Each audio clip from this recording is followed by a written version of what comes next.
Asmana kuşlar kanat kakana, seher dağlar süygü bolup atana.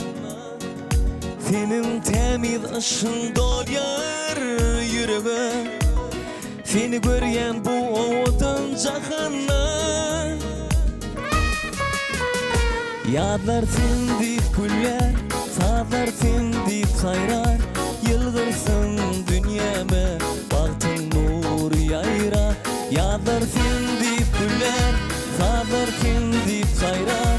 Yıldırsın dünyeme, baktın nur yayra.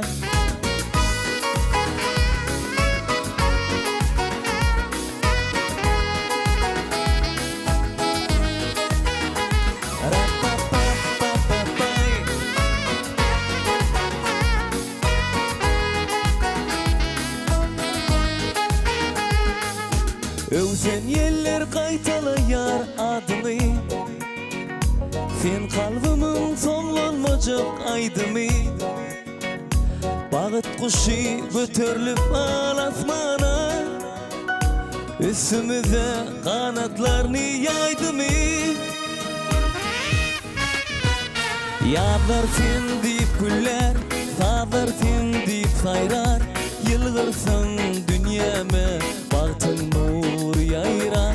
Yadlar sen deyip güller, sağlar sen deyip sayrar. Yılgırsın dünyeme, baktın nur yayra.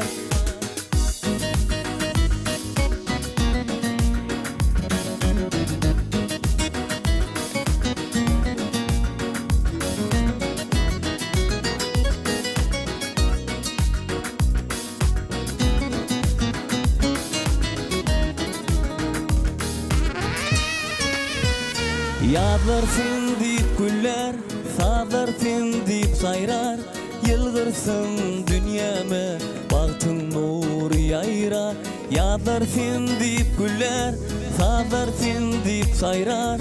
Yıldırsın dünyeme, baktın nur yayra.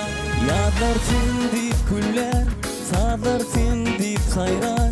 Yıldırsın dünyeme, baktın nur yayra.